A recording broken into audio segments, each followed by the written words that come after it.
நம்ம அதிர்சரோட நடிப்புல full action thriller படமாக உருவாகி உள்ளது குட் பேட் அக்லி. இந்த படத்துல அதிர்சருக்கு ஜோடியாக த்ரிஷா நடிச்சிருக்காங்க. படத்தை ஆதிக் ரவிச்சந்திரன் இயக்கியிருக்காரு. மைத்ரி மூவி மேக்கர் நிறுவனம் இந்த படத்தை தயாரிச்சிருக்காங்க. படத்திற்கு ரசிகர்கள் மத்தியில ஒரு மிகப்பெரிய எதிர்பார்ப்புமே இருந்துட்டு இருக்கு. அதே போல தெலுங்குல பவர் ஸ்டார் பவன் கல்யாண் ஹீரோவாக நடிக்கும் ஓஜி அப்படின்ற கேங்ஸ்டர் திரைப்படமுமே உருவாகிட்டு இருக்கு. சுஜித் இந்த படத்தை இயக்குறாரு. சமீபத்துல பவன் எங்கு சென்றாலுமே ஓஜி ஓஜி அப்படின்னு ரசிகர்கள் கோஷமிடுறாங்க.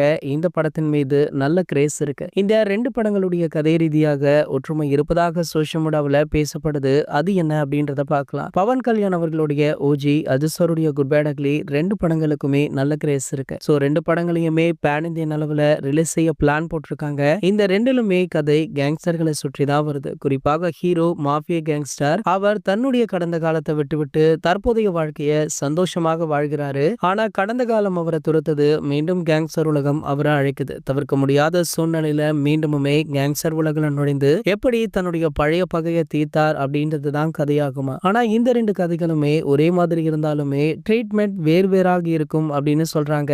அதுவே இந்த படங்களை தனித்து காட்டுமா. குட் பேட் அக்லி ட்ரீசர்ல அதிர்சருடைய ஆக்ஷன் காட்சிகள் ரசிகர்களை வெகுவாக கவர்ந்தது. இதனால இந்த படத்தின் மீது எக்கச்சக்க எதிர்பார்ப்பு இருக்கு. இந்த படம் பாத்தீங்கன்னா ஏப்ரல் 10ஆம் தேதி உலகம் முழுக்கவே ரிலீஸ் ஆகுது அப்படின்றதுமே குறிப்பிடத்தக்கது. இது போன்ற நம்ம அதிர்சரை பற்றி வெளியாகிற அனைத்து செய்திகளுமே நீங்கள் உடனே தெரிஞ்சுக்க நம்மளுடைய சினிமா குட்டா அப்படின்ற நம்ம சேனலை சப்ஸ்கிரைப் பண்ணிக்கோங்க.